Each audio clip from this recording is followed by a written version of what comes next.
Welcome to the Parks and Rec Advisory Board meeting on Monday, July 8th at 5:30 here in the city of Gladstone.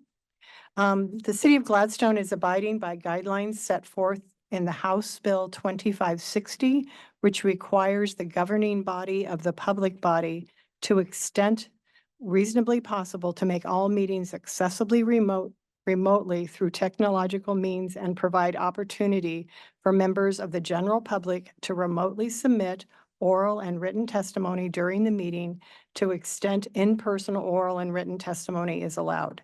Therefore, this meeting will be open to the public, both in person and virtually using the Zoom platform. Our first order of business is to call the roll. Oh, do you want me to read the Parks and Rec Board about allowing? Okay. If members of the public would like to comment on an agenda item, either virtually or in person, please email your comments to the Public Works Office prior to 12 p.m. noon on July 8th. Individuals attending in person may submit a speaker card to the recorder prior to the beginning of the meeting. Comments are limited to 3 minutes. The Parks and Recreational Board will have a business from the audience at the end of the meeting. To speak during this time, either virtually or in person, please email Public Works Office at Gladstone prior to 12 p.m. noon on July 8th with your name, topic of discussion, and city of residence. Individuals attending in person may submit a speaker card to the recorder prior to the beginning of the meeting. Comments are limited to 3 minutes. Okay, Kristen, if you would read the roll, please. Kate Cornelius. Here. Kim Agramson. Here. Eric Butler. Here. Nancy Turner. Here. Bruce Hildreth. Here. Justice Mills. Here. And absent is David Michael. Thank you, Kristen. So our next order of business is approval of the minutes from June 10th. Would anyone like to point out corrections? Oh, I've got one here. Okay. Third paragraph down. We were talking about signage and I was expressing my dissatisfaction with the RC park. Darren reported that there are currently quarterly meetings with the RC track currently. There are, yeah. So it sounds as though that there's been several meetings. Is that correct? Has there been any meetings? It's under business from the board. Oh, I'm sorry. Yeah. Yeah, there's been three meetings. Okay. All Okay. right. All right. Anybody else have some that they saw that I didn't? Okay. First, I'd like to point out that the meeting actually started at 5:30, not 6:30. I was absent, so my name needs to be down in the absent category, not up in the present. Vice Chair Kate Cornelius had the roll call, and I didn't vote. There's a couple of places where they had me voting yes. So I'd like that. And then on the presentation, Clackamas Water Trail, Chair Turner expressed her appreciation, which I would have had I been here, but I believe it was Bruce. It was Bruce who did that, thanking. Oh, Okay. Let's see. So I think it was just those in the voting parts. I think that was, is that what you caught too?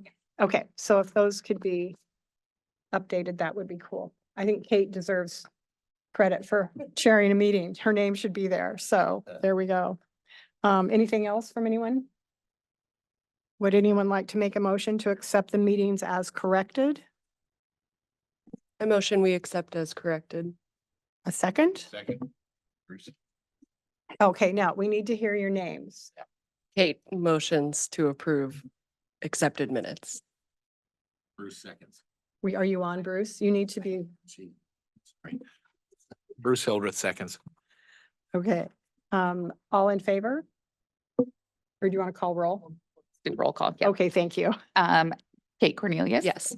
Kim Agramson. Yes. Eric Butler. Yes. Nancy Turner. Yes, Bruce Hildreth. Yes. Justice Mills. Yes. thank you. All right, our next order of business is business from the staff. So kind of an update, or not kind of an update, an update for the installation of the trash cans at Meldrum Bar, or excuse me, Max Patterson Park.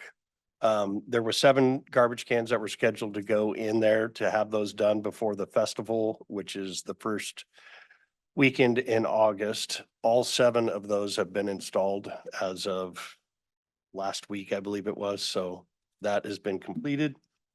Yay. Thank Yay. you so much. Is that all of the amenities off the parking lot out here? Other than the benches? Off the parking lot. I mean, off of the backyard?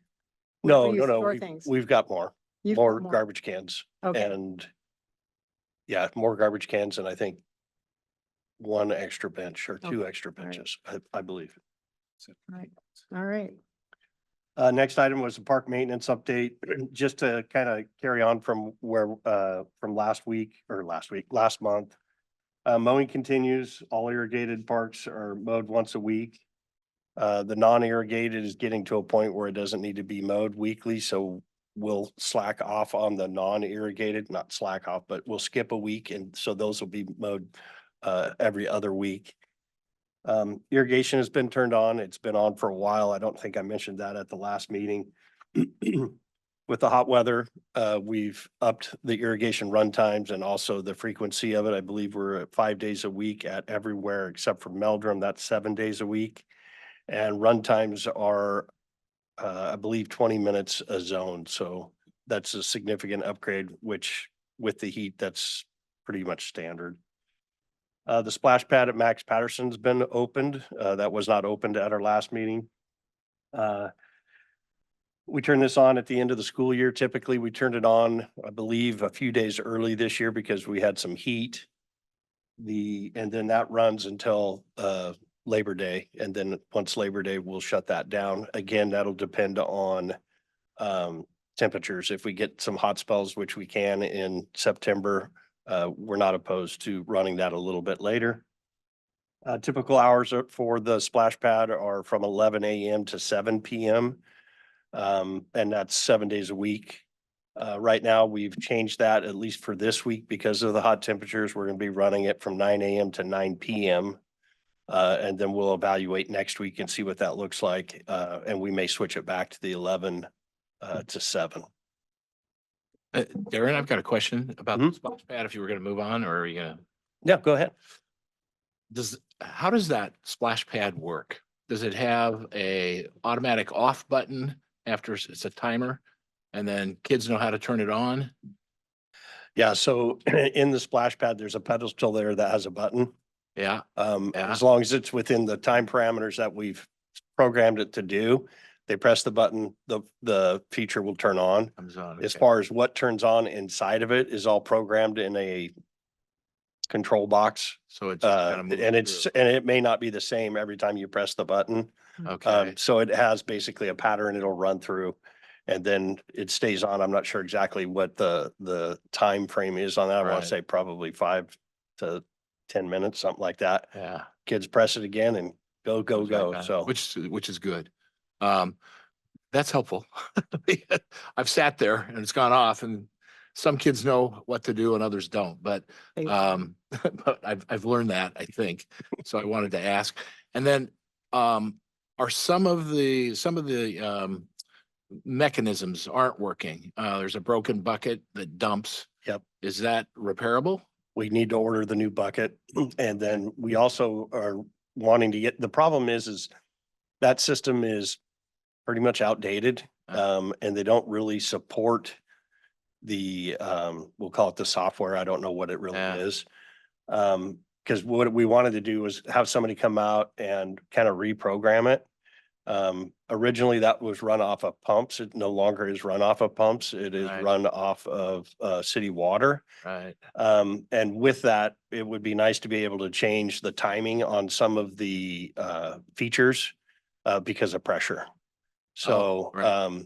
but we've got to deal with a company that's out of Canada, I believe is where they're from. And with them not really supporting it anymore, I don't know that that's going to be a possibility. But as far as buying parts and stuff like that, we should be able to get those from that company. Okay, yeah, that'd be nice. I watched and you know, I've been down there a few times over the last couple of weeks, you know, I get my grandkids to come in.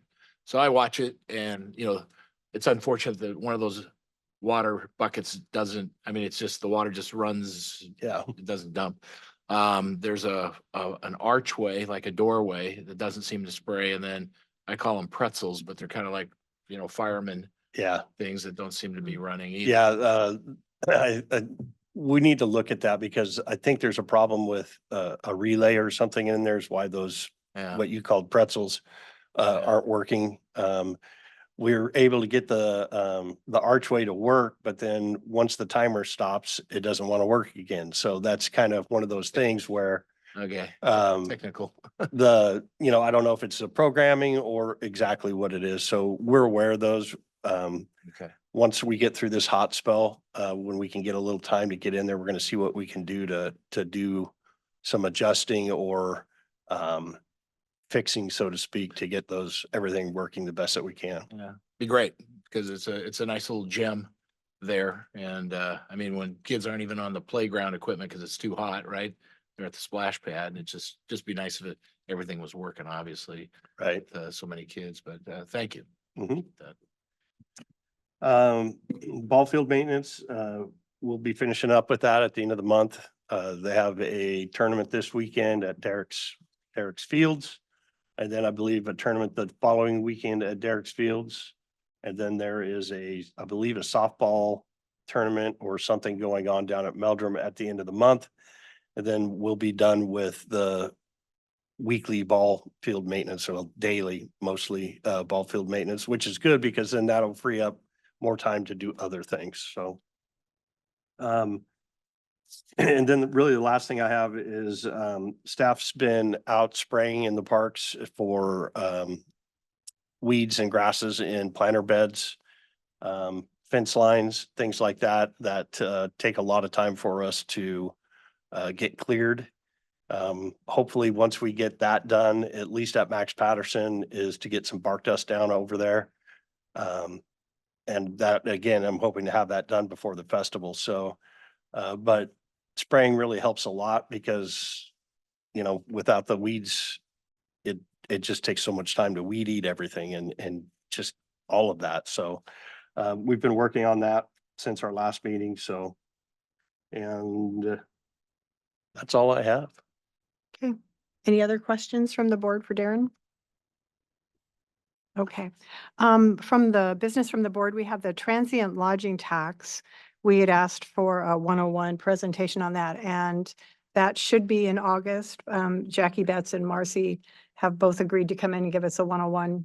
So come with your questions next meeting. Be ready to ask questions and see after their presentation. Discussing, okay, one of the things that came up at the last meeting was Nick Shannon Park.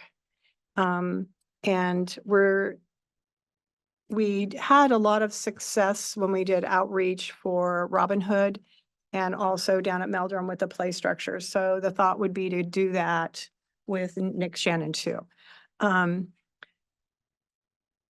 think what what comes is the timing of when that should be done because of trying to save money for the metro projects that we have. We have to spend that money first before they'll reimburse us for our costs. So we need to keep a large amount of money sitting, waiting to do metro. So it kind of, I'm going to let Darren kind of address this because as we would love to jump right into this and get going, and Darren reminded me, so I'm going to let him kind of discuss that.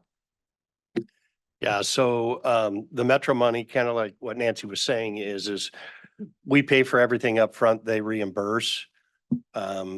With the first item on there, which is the restroom and shelter at the nature park, that's gonna be a really, or could be, well, not could be, it will be a spendy high dollar item for that. I don't have a complete cost. I do have some costs on it, but not everything. And that's gonna probably end up being somewhere, excuse me, in the neighborhood of $400,000. And so we'll have to upfront that cost. And then once we get through that project, that should free up some of our funds to be able to do other improvements. the thing is with that is realistically, that project isn't going to happen until probably the summer of 2025. Just because we've got to get everything done with Metro, then we got to go through design and all that stuff. And then we'll be ready for construction come spring, summer of 2025. And then that's also about the same time that the paved loop trail will go in pretty much right in that same time frame. So, which that one is a grant that there's a match on it, but it's not as significant as the Metro funds. So when we're thinking of projects, and I know the next topic on there for the board is planning for the goals for the next biennium. You know, we got to kind of be a little cautious of what we're wanting to do to be able to spend that money. So obviously there's money there now. When the new budget comes out in July of 25, we will get more money that will go into our capital plan or into our capital line item. But I just want to err on the side of caution to make sure that we have funds available to do those projects that we currently have slated. So in timing, because we do want to do some of that outreach, like we did with Robin Hood, where we sent out a questionnaire and said, what do you want to see at your park? You know, and that would take a couple of months to get that and kind of collate that information and then start looking at design kinds of things. So realistically, we need to put some distance right now so that we can save the money for the Metro, but still start looking at Nick Shannon. So Nick Shannon's still there.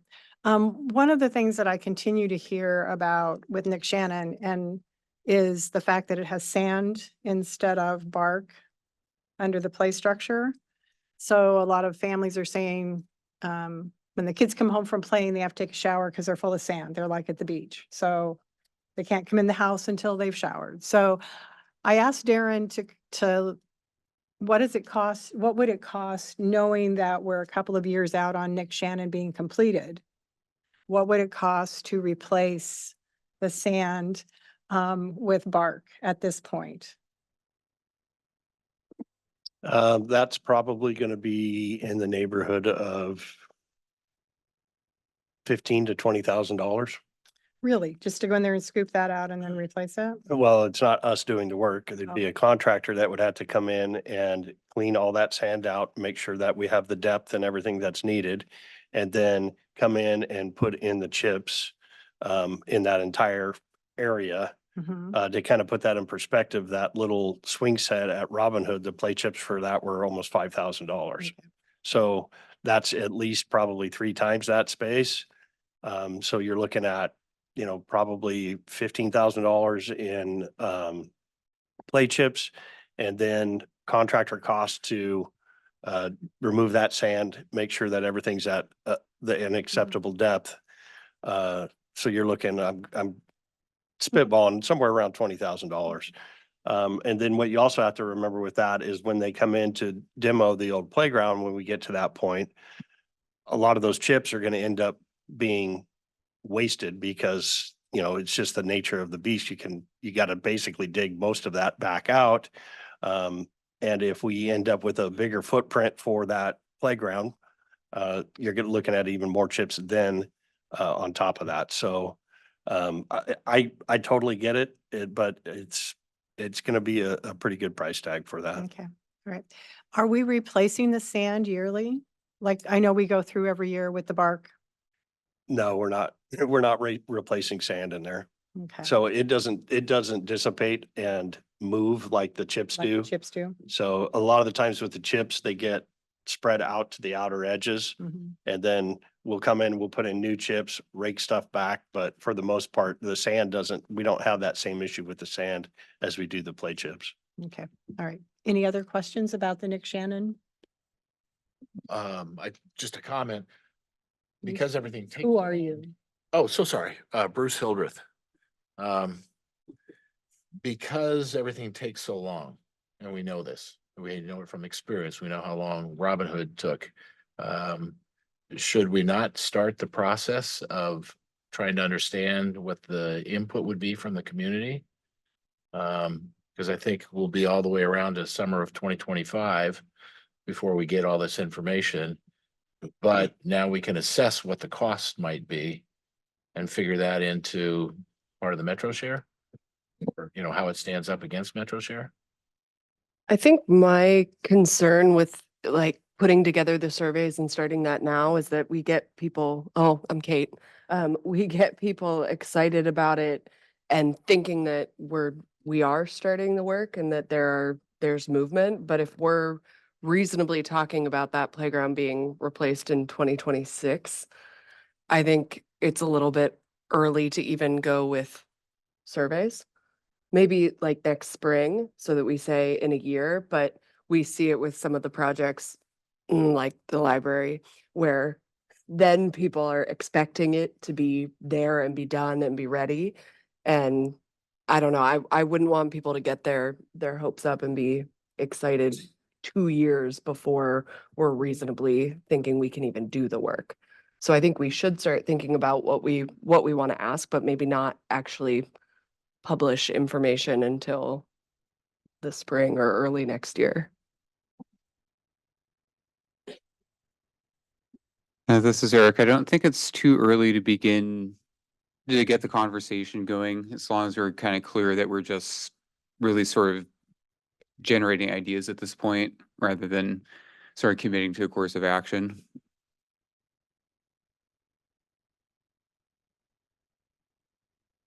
Anyone else?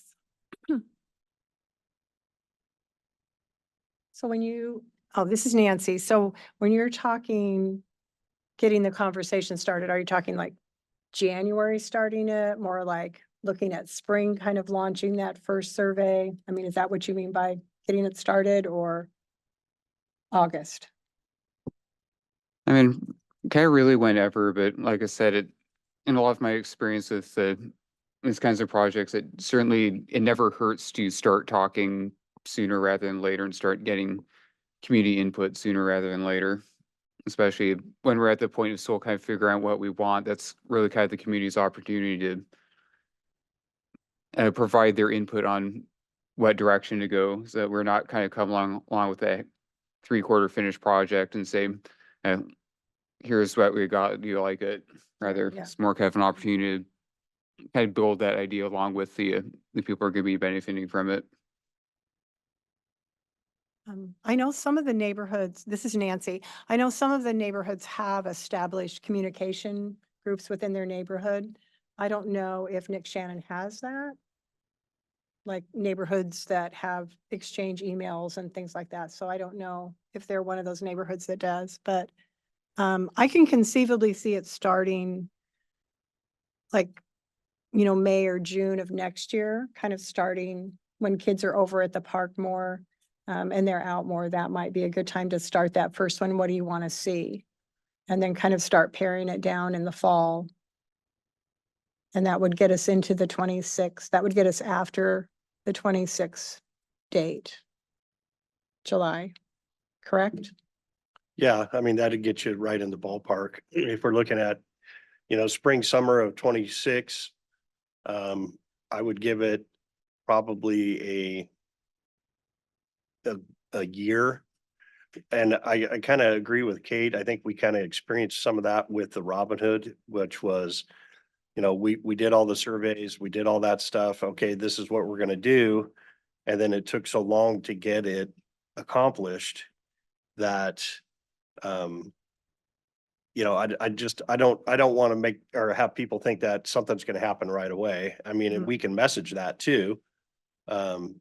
But really it's up to you all, how you guys want to go about doing that, or when you want to do that. So. And this is Eric. Maybe you could kind of start out with a less structured thing as well. Just have like put up a sign with the QR code and just say, scan here. What do you want to see at Nick Shannon Park? And kind of get those first ideas, and then come back next year with a much more targeted outreach once he gets kind of a baseline of ideas. This is Bruce Hillreth. I agree with Eric on that because I was part of the Robin Hood Park survey and getting that survey out, talking to the neighbors. As long as they understand it might not happen for a while, the board needs to understand what the community wants. They need to be able to assess that back with staff to see what the costs are going to be. You know, if we wait till the very last moment to get this information in, it'll be another wait and see. I don't even think we could assess what our costs would be because it takes too long to get a quote on it. So I don't see anything wrong with using technology like Eric said. I like the idea. Their QR code, a little sign, keeps the community informed of what's going on. I know we did an email blast because the Robin Hood Park area was a little smaller neighborhood than I think what Nick Shannon is. And David, you live up that way. Any comments on that? Definitely. Yeah, no, I think that the community would love to hear that something's likely to happen, and for a couple of reasons. If you remember the aborted dog park situation up there, and, you know, just trying to get everybody's nervousness dealt with, you know, really early might not be a bad idea. But if you get a QR code, ask questions, as opposed to saying, hey, this is what's likely to happen, then they become part of the process. Yeah, as opposed to, you know, what's easiest to do constructually is come up with the finished project and say, hey, here you are, folks. And that's easier to do, but it's not as much involvement. And I think if we start asking questions, I don't think the anticipation of something more happening is a bad thing for this community.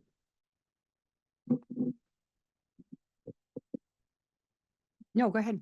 Oh, go ahead, Kim. Just, Kim here. So how does this work? Who administrates this survey?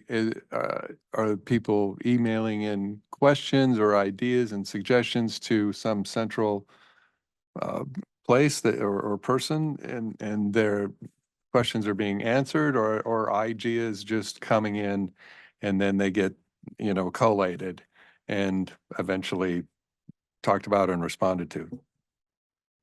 So that would be city staff would set up the the survey basically on like SurveyMonkey or one of those type things.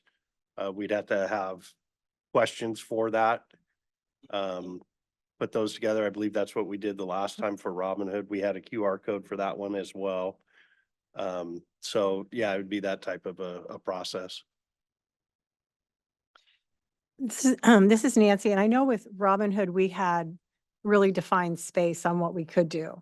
So that was part of it, is what feature can we get in there that brings the biggest, you know, bang for the buck. With Robin Hood, I mean, with Nick Shannon, it seems like it's going to be a total redo. Because I don't know if there's any of the structures there that are safe enough to hold on to. So, maybe just getting, I mean, if we could set it up with that QR code and it's right at the first saying that Nick Shannon is targeted for upgrades and replacement in the summer of 2026. So that's like stated right at the beginning. And then just saying, we're looking for public input on what you would like, what type of a play structure or what you would like to see in this park. And not tie it down to, do you want to swing? Do you want, you know, what do you feature? But more like, what's your concept for this park? And really encourage drawings from kids, you know, anything like that where people can give us input. And then, but as long as we're really upfront and clear that this is targeted for replacement in, you know, the summer of 2026. I mean, that might get us off. I would rather get that information out there so they know it's coming and give people time to think about what they want, as opposed to nail them down and say, do you want to swing? Do you want to slide? Do you want, you know, this, and this? Do you want another plastic structure? Do you want? So Very don't know. general. Really general. Yeah. And just kind of get the feel of the neighborhood, because they may have some ideas on what they'd like. Very, very well could. They probably do. So I don't know how people feel about that. Who are you? This is Bruce. Yes, I agree, Nancy. I think we should probably tender a motion for the committee to. Are there other consider. questions Or, first? yeah, Not a question so much as just to make sure that the community understands that it's for information gathering because it is scheduled for an upgrade and we want to hear from you. There are a lot more kids in that neighborhood than there were 5 years ago. Yeah. And so I think there would be a lot of interest and we'll get a lot of response, far more than we did on Robin Hood.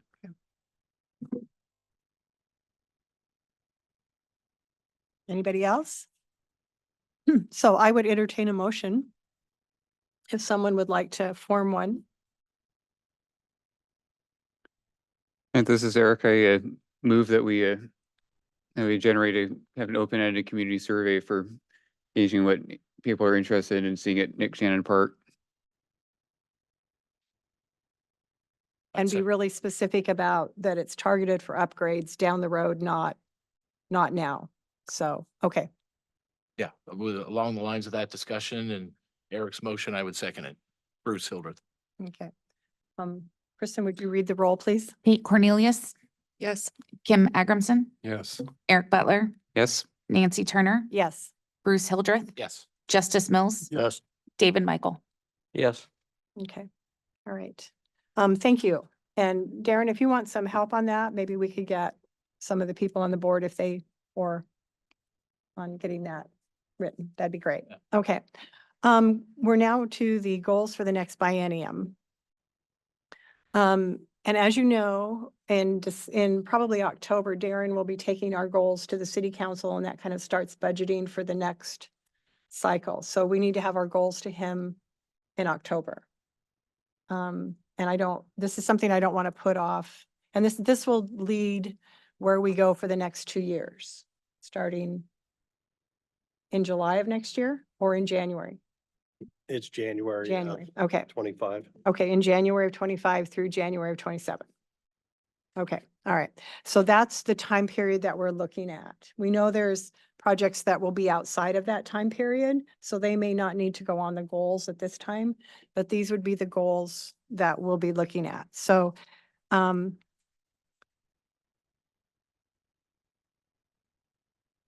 this is where it gets kind of hard, but we had a discussion a couple weeks ago about some short-term goals, and I'm looking for that sheet of paper. And we had some short-term goals that we came up with. And of course, that's the one piece of paper I didn't get here with. But anyway, okay, so does anyone have any goals that they would really like to see on this next biennium?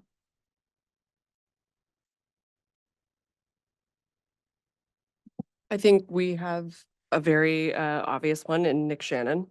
I think that's that's easy to put on the list. As well as the other things that we've already talked about today being 1, the nature park with the trail, and 2, nature park with shelters and bathrooms. I don't know if that's one goal or is that easier to write as 2 goals? What do you think, Darren? Since they are separately funded projects too. I would separate them. Okay.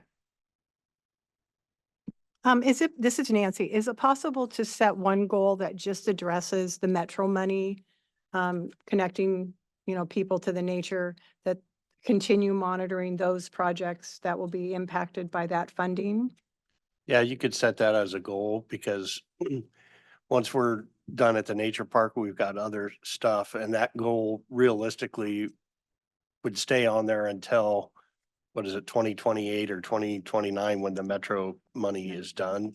So you could keep that on there and then that would just include any project within that instead of separating each one of those out. But like what Kate said, with the trail being separately funded from the metro, I would keep those as 2 different items. Even though we're going to be using part of the metro money to supplement the cost of that? Yeah, I would, just You see it because of better? that. Okay. And we don't know how much of that is gonna be supplemented, so I would keep them still as separate. Okay, all right. I think that would be a good one. And then we could just mention that it would be, okay. And then the trail. So we have the Metro money funding, which would include the nature park, changes at Meldrum Bar, and then also improving support for ADA accessibility with any kind of funding. That was the other hopeful. You meaning with the Metro money? Right. Yes. Okay. And then the nature park trail.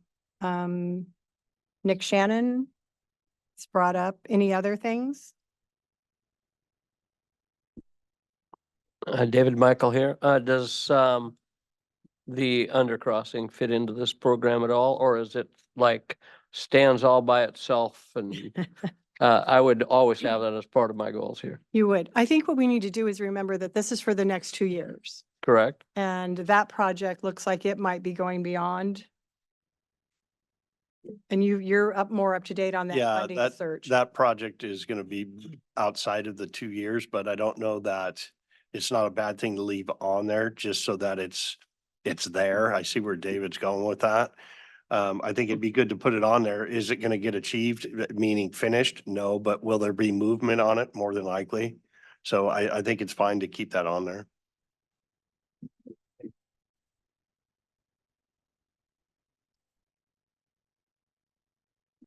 Nancy, I got Bruce Hildreth here. I've got, research and implement park user fees specific to rental of covered park structure, reservations. That was on here. Mhm. That did. Well, I think it depends. The last three, I see them as kind of a way to like identify and engage and get the community to support the parks. And so I see writing a goal that would deal with it that way until we get a structure or shelters that would warrant money coming in. I'm not sure. I know one of the things that was brought up at the city council when we did the presentation on the goals was the impact at Max Patterson of shelter youth.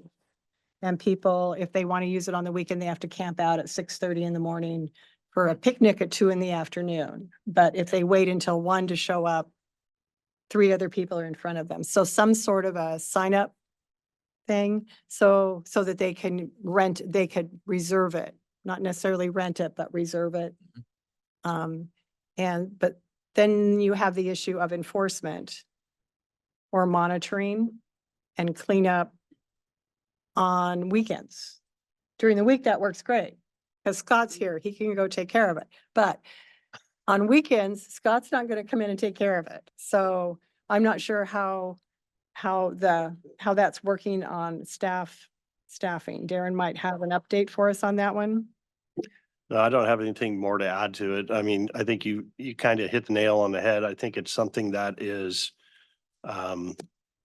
doable, but again, policing it and things like that could be an issue. So we're looking at different options to be able to do that. I think you could keep it on there as a goal. And it could be something by next summer, we've got it figured out and, check the box. So. Okay. I don't mind keeping it on there, but I would like it not to be a standalone goal. I think I'd like to see a goal that looked at engaging the community in their parks, and that would be one way, helping them to be part of the parks, engage in the parks, support the parks. And one of those ways would be to be able to reserve them, but also looking at just, I don't know, a care and feeding of their parks by taking care of them. And I can see where as we go through there, like, do Gladstone families get priority on reserving those shelters, or is it just open to whoever calls in? So I don't know how that feature would play into that. But anyway, so I can see that would be in there, but if we could do some sort of a engage the community to support the parks and have that part of that goal. I don't know if those are two separate concepts, but our list is getting long. Can you combine 8 and 9 maybe? We could probably do that. I don't know, you mean the transient tax for the other two? Yeah, all three of them, actually. Yeah, yeah, some sort of a goal on, on community use of the parks. Yeah, that'd be great. And you guys got to remember, we don't need to have these all figured out tonight. I mean, Right, we've got right. time. So if Yep. you want to, think about it, and then like Nancy said, as long as we've got something, I'd like to have it by September if possible, but I mean, if we can get that nailed down by then, that would be great. So we've got a couple months in here to get everything lined out. So Well, I've got a question to that. And I'm Who are gonna you? choose, I'm Bruce Hildreth. I'm gonna choose my words wisely here, and try not to use a word that offends anybody with regard to, outside meeting. So I'll just call it an outside meeting Hmm. that, this group we can publicize it. So if anybody wants to come in and listen, but it would allow us to sit down together, whenever it's convenient for everybody to get together and just talk about our goals. As opposed to having necessarily a formal meeting on the diocese. yeah, we're not going to be able to do that. If you guys want to Is there send a me your, reason? I want to know. if we there's a- we don't need to have a bunch of work sessions outside of this because we've got to publicize it and everything else. We've got to have notes taken and everything. And the city administrator doesn't want to have those type of meetings. Okay. So it would be best to either do it in here, which is fine. We can do it that could be one of the main things at one of the meetings is just to go over goals and get it hammered out if that's the way you guys want to do it. But I think that if everyone can compile a list of what they see as the goals, then we can go through that list, number them, whichever ones get the most votes, that type of a thing, and then throw those on the list. I think that would be more than sufficient to be able to do that. We will have to set it up that way, I guess. Okay. Thank you. There's two other topics. This is Nancy again, that I haven't heard anybody bring up. And Kate, I'm surprised. Where's the dog park on this? Oh, yeah. So I do think, keeping the dog park at Meldrum as a goal, I think that's a huge community. Well, and I think you keep, like what was on there last time is Meldrum Bar Park improvements. Just put it Because under that. it would all encompass that. And basically that's off of the site plan. So Okay, if for some reason we end up with grant money or anything like that to be able to do any of those improvements, we have it on there as a goal. okay.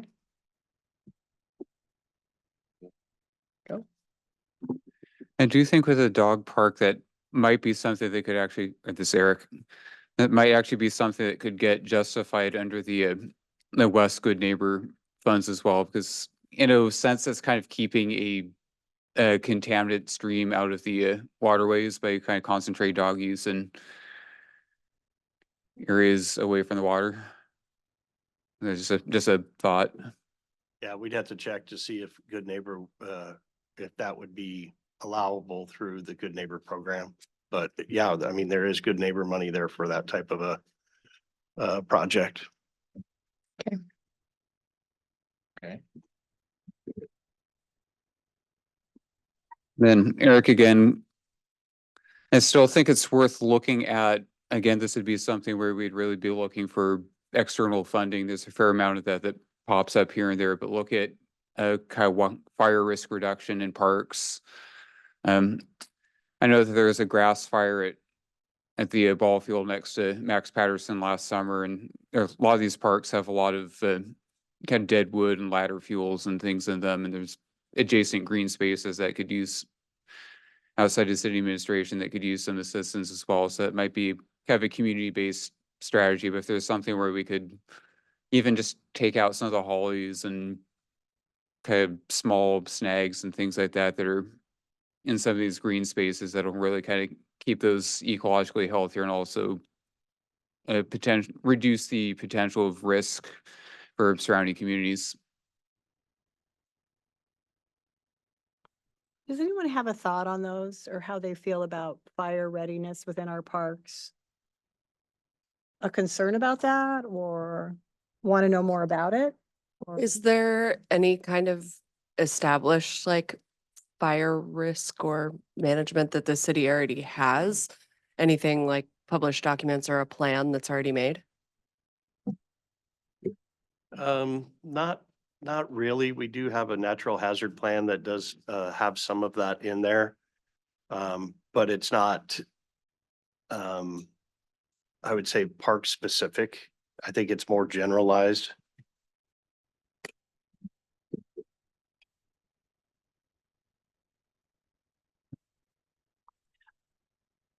Anyone else? This is Nancy again, and this does concern me. I know not, like within the last week over in Hillsborough, there was a fire next to one of their nature parks where there was, and with a lot of housing surrounding it. I look at some of our parks and they're in pretty dense residential areas. Meldrum is backed up to a significant trailer park plus apartments. A lot of, housing is around our parks. That is a concern. A lot of the parks have their own well water. Patterson is well watered.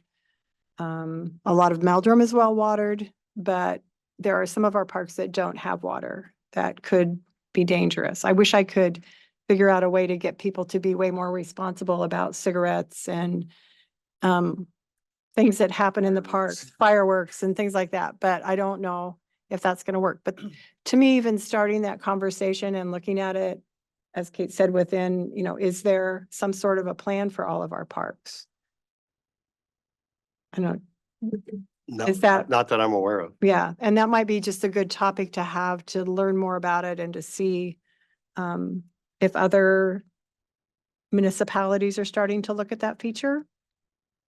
I don't know, but just be more aware of it. This is Eric. I know that along the Mount Hood Highway 26 corridor, there's actually been a long running, a very community-based cooperative look at kind of the whole spectrum of everything from home hardening to defensible space to fuels reduction in larger green spaces. And that's been it's been a very effective collaboration because it's had buy-in from kind of everyone from municipal authorities and fire districts down to local neighborhood champions and contractors and home developers, homeowners associations, and they've really kind of built a very partnership-based model. And so it's been a remarkably successful program. And so I think look at that model as a potentially good way of going about this, especially if you can get some seed money for building a kind of a partnership-based approach. And I know some funding sources that come up fairly regularly for that kind of project. So if that's something that we're interested in pursuing. Any other input? So in summary, Kristen, I want to make sure that you and I have the same list going here. Okay, so one would be a Metro money continuing monitoring things, and then the Nature Park Trail Loop. Possibly Meldrum Bar improvements, which might include a dog park. Nick Shannon Park, starting that process. Let's see, 99E Trail. Fire management or some kind of an updating with a fire plan for the parks. And then some sort of a community engagement, community interaction, community supporting parks. Can't wait to try and write that goal. About as broad as a sinkhole. But anyway, anything else? Did I miss? Is that what you got? Anybody else? Okay, so what I would like to suggest is that if people feel pretty attached to one of those goals, to write up an example of what they might think and either bring it or submit it. Would you like to have them submit it and we could put them out? A little more pressure on people if they felt attached to one goal more than the other, submit them and then we could kind of look at them or kind of hammer them out next. If you want to email those to myself or Kristen at Public Works, and then we can compile that list, and then at a meeting, we can go down that list. And and I have rework a them. feeling a lot of the lists are going to have the same things Right, on it, so it's going to be more of the one-offs. Is going to be where we're going to need to focus a little more attention on it. I think if we focus on the ones we just outlined, but if people just write that goal up, so it comes in our words, and then we can kind of narrow it down. Just please make sure that you're sending them individually and not as an. To all group. everyone, Yeah. right, right, okay. So, and just to feel good about it, we actually get to drop a few things off that we completed in this last group, like Robin Hood. Hopefully Ridgegate will be done. The nature park's gonna be rezoned in the fall. Yeah, so we've done, there actually are some things coming off, which is pretty exciting, so. Is any other thoughts, comments, concerns, questions? Oh, I did want to say that the City Festival at Patterson, the 2nd and 3rd of August, big event, everyone should be there, bingo. Bingo and brats, there you go. But anything else?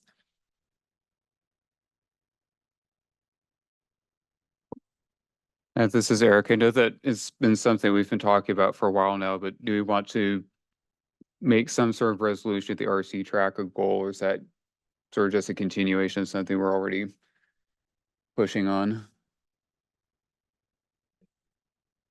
I would like to have it in there. It seems that this board doesn't have much impact on what happens. So I'm not sure putting it on there has an impact for the next 2 years. Can that just be this is Nancy, can that be included in the Meldrum Bar improvements? In that you're getting a user group together, having ongoing, a structure around that? Yeah, you can include that in there because that is part of the site plan. So, I mean, realistically, you could keep that in there. In the Meldrum? Yeah. Okay, does that feel good to everybody? I think it's a start. If we can get them talking to us and working with us, that might be a good first step. So, okay. Well, I have one thing to add. This is Justice Mills. Is it appropriate? I ride down there quite a bit on my bicycle. Is it appropriate to talk to the people at the track? Telling them, not saying, hey, we're part of the parks and that type of thing, but just to ask them what they're doing, or is that inappropriate? Because I see a lot of people down there, this time of the year, and saw them down there yesterday. They looked like they were taking care of things. Don't know who they are. They had one person had an out-of-state license and that type of thing. That could have just been whatever, but just ask them for a little guidance there. Well, I think as a Parks Board member, you can talk to anybody, but I would be careful in what you say. It'd probably be the best way to put that.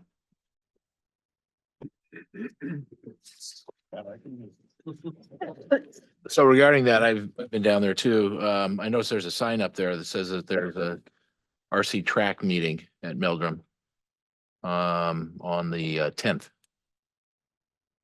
And is that open to anybody? Yeah, anybody can go to that meeting. Okay. Is that at 4 p.m.? That's thereabouts? Okay, thank you.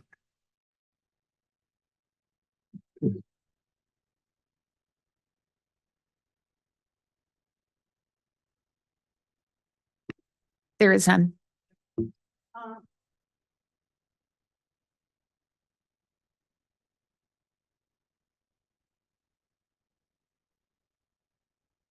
Oh, God, sorry, this is Nancy.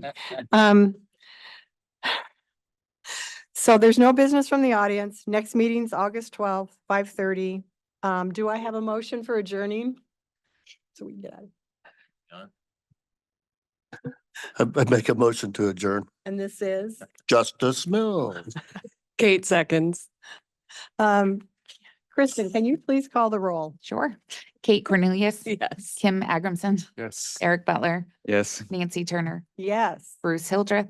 Yes. Justice Mills. Yes, yes. And David Michael. Yes. All right.